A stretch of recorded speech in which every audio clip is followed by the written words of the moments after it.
A man releases something he's proud of, a piece of work he poured himself into for months, and the response comes pouring back, review after review after review.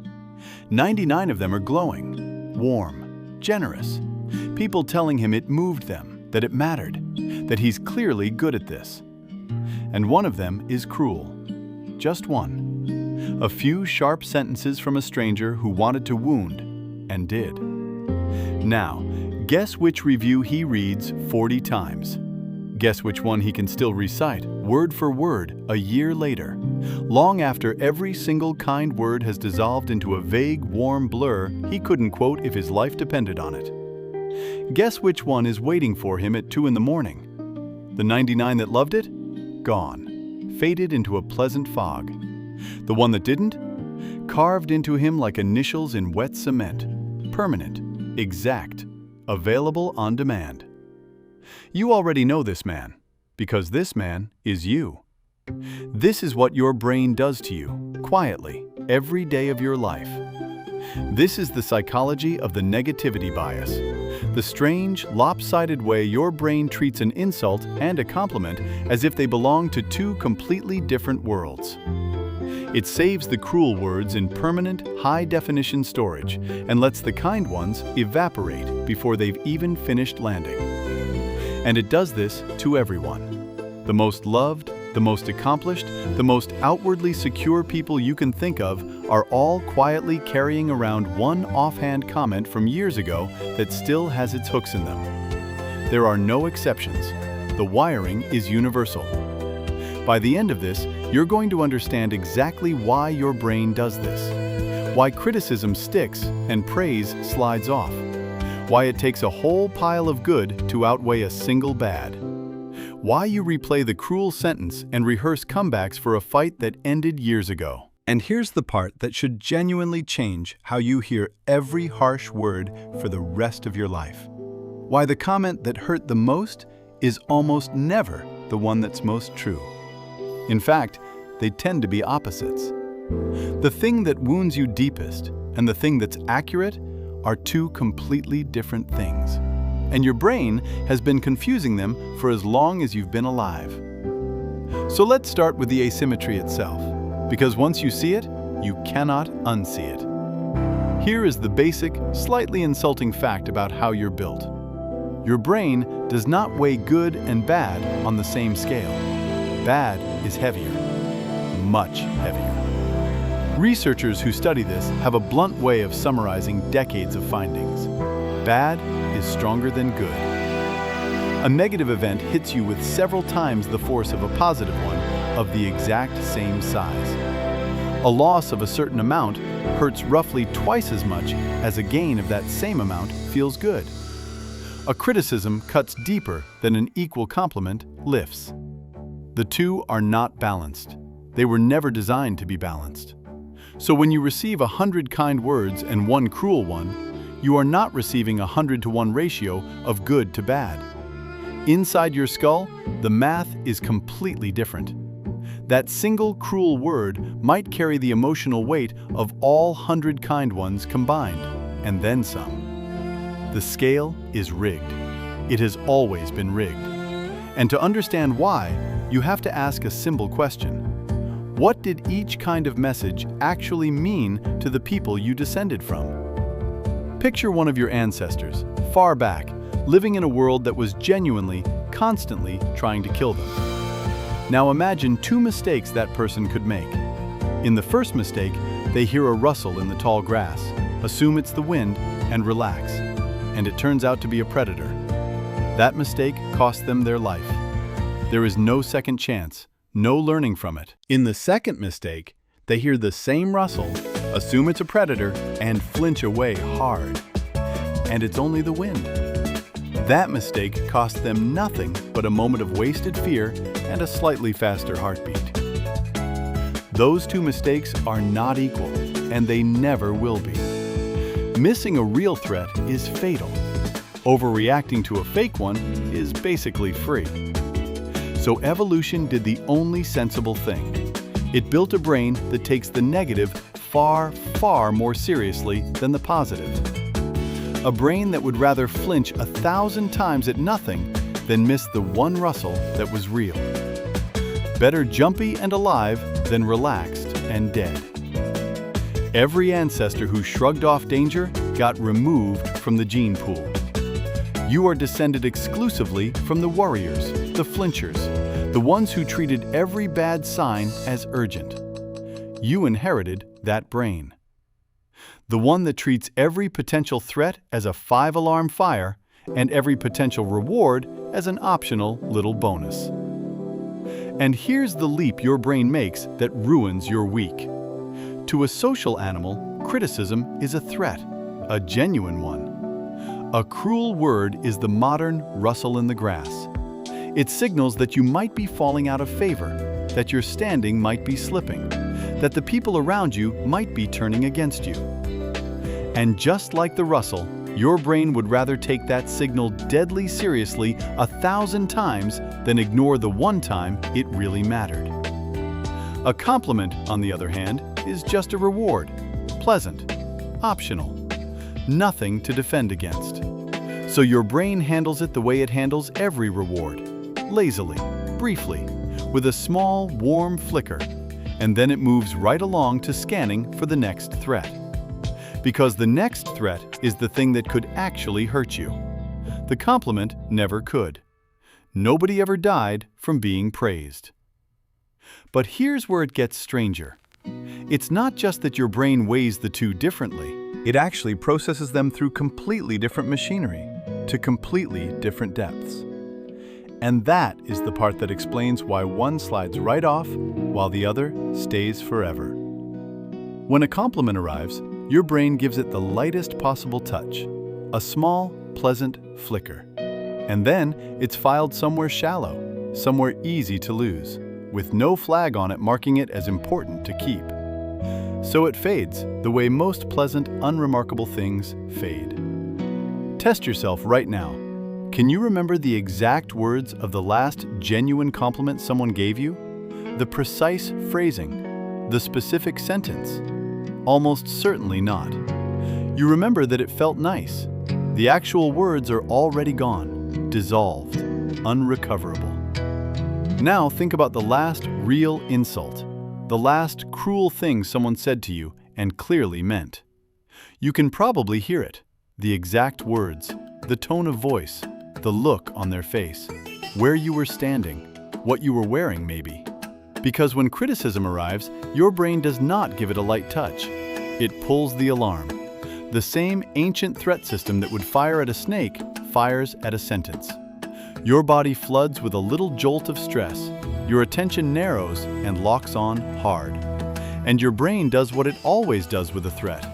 It burns the entire event into deep, permanent, easy-to-reach storage, with every sensory detail attached, so that next time you'll see it coming from a mile away.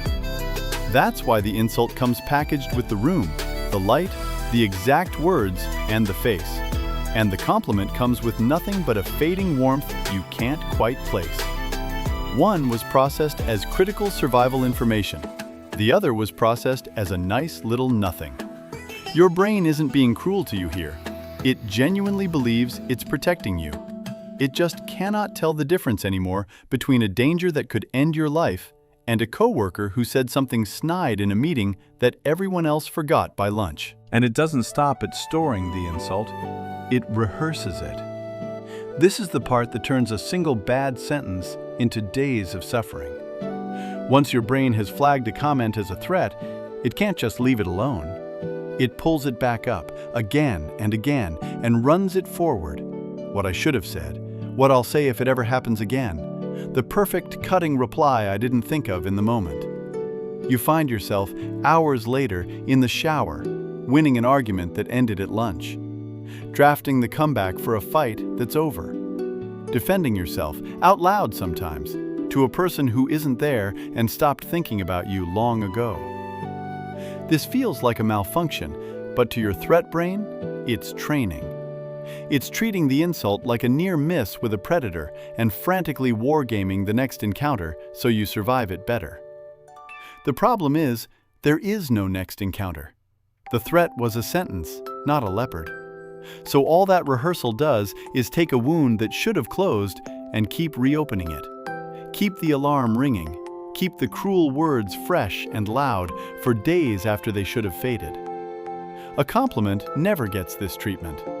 Nobody lies awake rehearsing how to better receive praise. Only the threats get the endless replay, which means only the worst things anyone says to you get reinforced over and over until they're practically part of you. Let me show you how this plays out, because once you have the pattern, you'll start catching it everywhere in your own life. Go back to the man and his reviews. 99 people told him his work was wonderful, and he believes, somewhere deep down, that those 99 were just being nice, or didn't look closely, or have low standards, or were friends being supportive. But the one cruel reviewer? That one, he's quietly certain, saw the real truth. That one saw through him. Notice the trick your brain is pulling there. It automatically treats the kind voices as unreliable and the cruel voice as honest. The praise is suspect. The insult is gospel. The exact same evidence, opposite trust. And that asymmetry of trust is doing enormous, ongoing damage, because it means you systematically believe the worst thing anyone says about you and quietly doubt the best. Now take it into work, where almost everyone has lived this. You have a performance review. For most of the meeting, it's good. Your manager lists the things you did well, the wins, the growth, real and specific praise.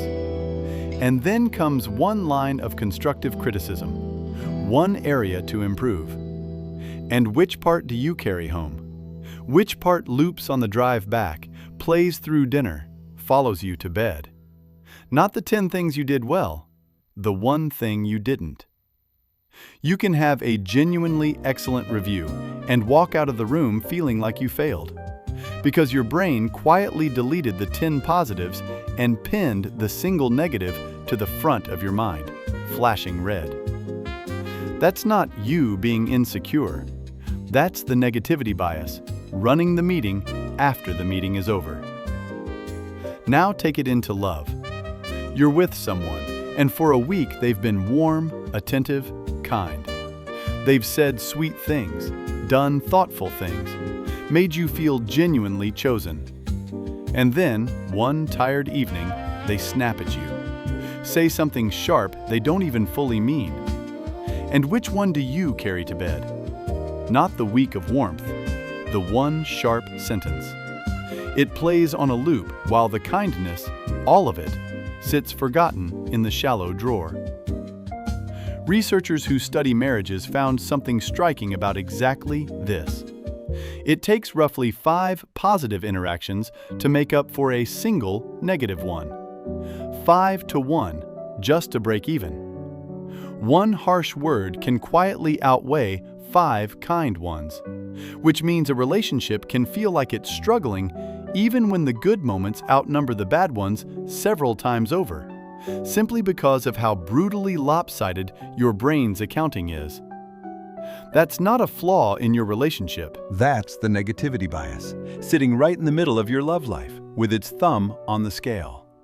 And it doesn't stay personal. It scales up to whole groups, whole rooms, whole societies. Think about a team where one person is consistently negative, critical, complaining, cutting. That single person can drag down the mood of an entire group far more than a positive person can lift it. Researchers have a grim little phrase for this. One bad apple really does spoil the barrel. Because negativity spreads faster and sticks harder than warmth. A room of good moods can be flattened by one sour one. A great evening can be defined in everyone's memory by the single moment it went wrong. You can watch this same wiring being harvested on a massive scale every single day.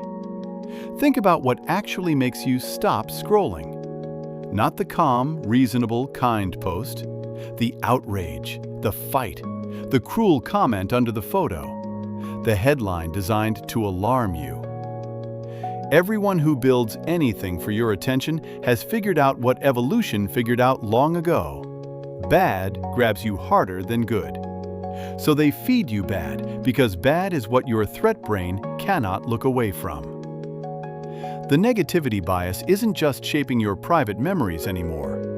It's being deliberately exploited to keep you angry, anxious, and scrolling, because your ancient survival wiring turns out to be extraordinarily profitable. And here is the most important place this whole thing shows up. The place where it doesn't just ruin a day, it shapes who you become. Childhood. Think about the messages you got growing up. The thousands upon thousands of small kindnesses. The people who encouraged you, believed in you, told you that you were smart, or capable, or good, or loved. Where are they all now? Mostly gone.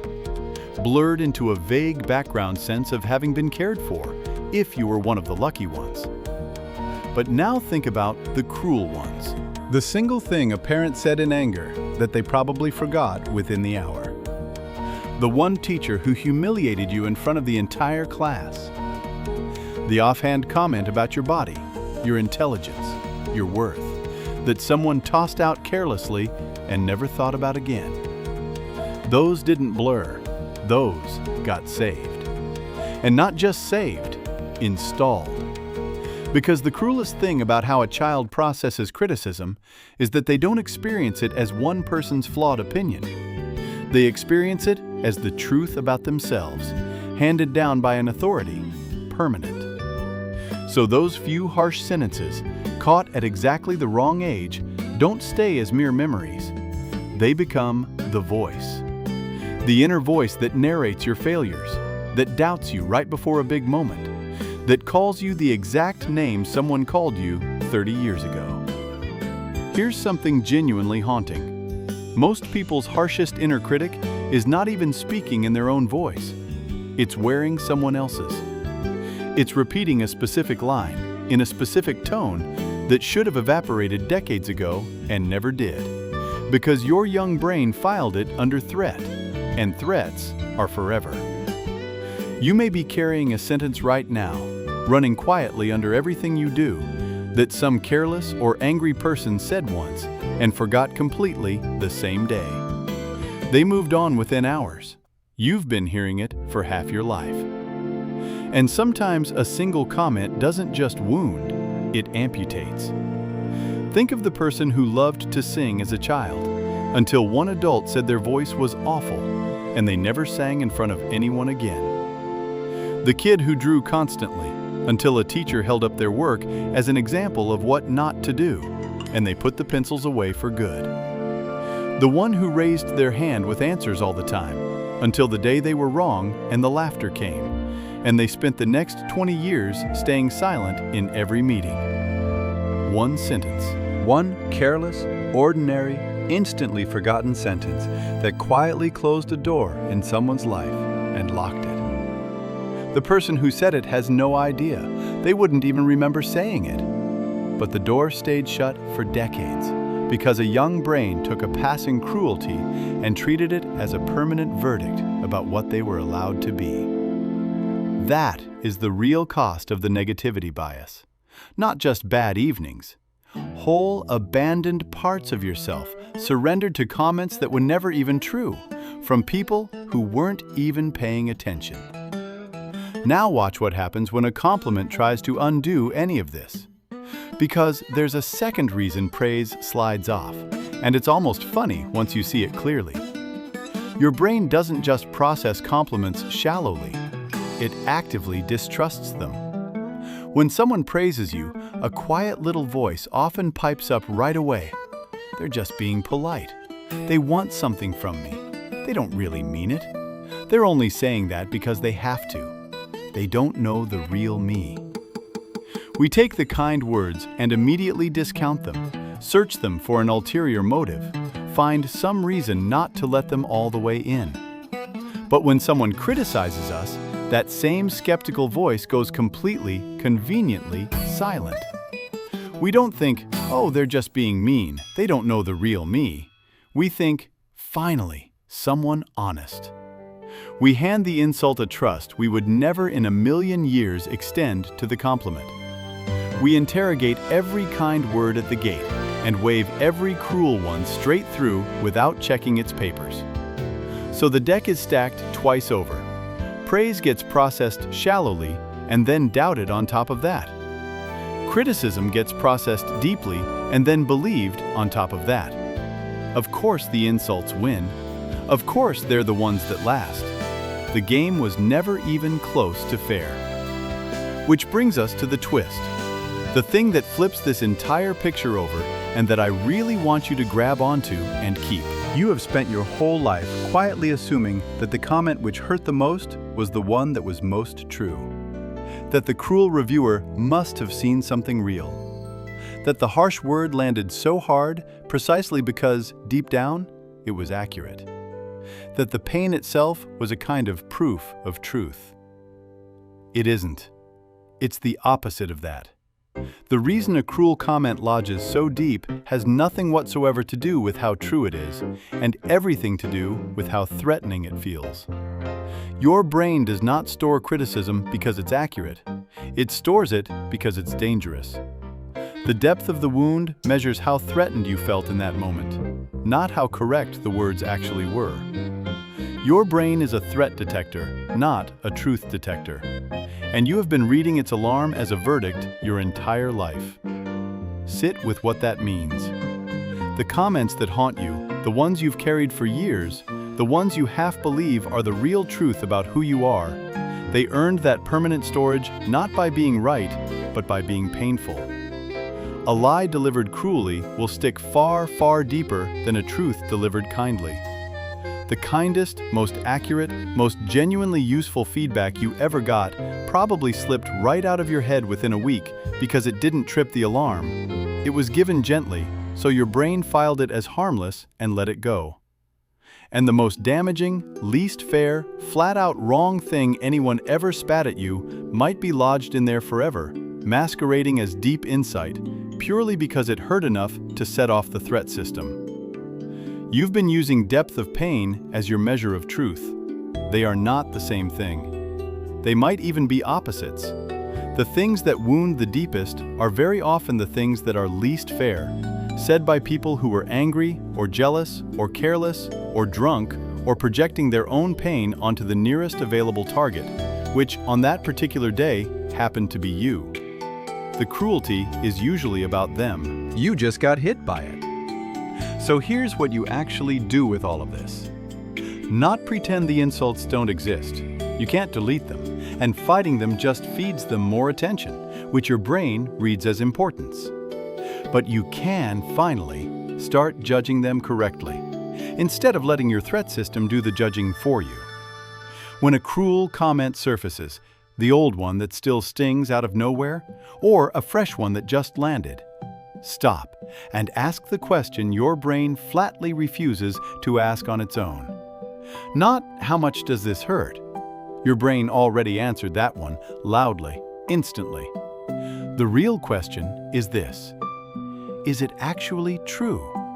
And who exactly is the source? Consider where it came from. A stranger having a terrible day? An ex who specifically wanted to wound you on the way out? A parent unconsciously repeating the cruelty that was once done to them. A competitor who needed you to feel smaller. A teacher who was burned out and careless. Once you look hard at the source, instead of just feeling the sting, most of these comments lose their authority almost instantly. They were never the voice of objective truth. They were the voice of one flawed, limited, often hurting human being, in one bad moment, that your brain mistakenly filed away as a permanent fact about the universe. And then do the harder thing, the thing your brain will never do for you on its own. Deliberately let the good in. When someone gives you a genuine compliment, don't wave it through and move on the way you normally would. Stop. Take it seriously. Hold on to it for 10 full seconds and actually feel it. Let it sink past the shallow drawer into somewhere deeper. It sounds small, almost silly, but what you're doing is manually performing the encoding your brain refuses to do for free. You're forcing a kind word to get the deep, lasting storage that it never gets on its own. Do that consistently, over months, and slowly, you begin to balance the scales that evolution rigged against you from birth. You can't remove the bias, but you can stop letting it run completely unsupervised. There's one more thing worth trying, and it's almost mechanical. Keep evidence. Your brain maintains a meticulous, permanent file of every cruel thing ever said to you, and a leaky, half-empty file of the kind things. So build the second file yourself, on purpose. When someone says something genuinely good about your work, your character, your effect on them, write it down somewhere and keep it. Because on the day a single insult comes back to flatten you, you will have something your brain never bothered to save. The actual evidence, in their actual words, that the cruel voice is outnumbered, and always was. Because here is the truth underneath the entire thing. The insults stuck, not because they were real, but because you were built to fear them. And the compliments faded, not because they were false, but because you were never built to hold them. That's not a personal failing. It's ancient wiring doing an ancient job in a world that no longer requires it.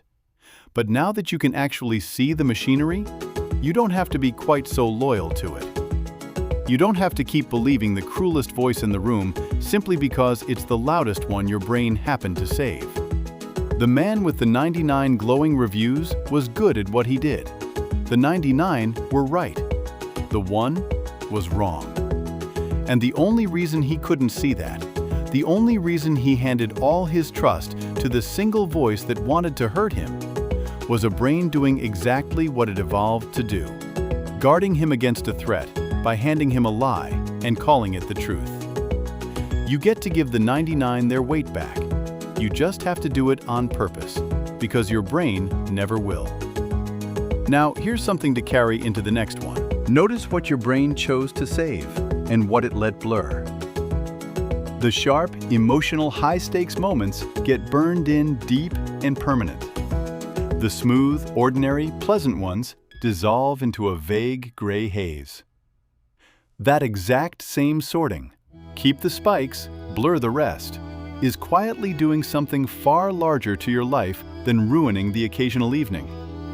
It's the reason whole years can seem to vanish without a trace. The reason a single childhood summer felt longer than an entire decade of your adult life. The reason time itself seems to speed up faster and faster the older you get. Why your brain does that to time, and the strange, simple thing you can do to slow it back down, is the next thing we need to talk about. For now, I want one honest answer, and I think you already have it loaded and ready. What's one offhand insult from years ago that you can still quote word for word? You didn't even have to dig for it, did you? It was right there, near the surface, exactly where your brain has been keeping it all this time. So tell me, and then watch how many other people reply with theirs.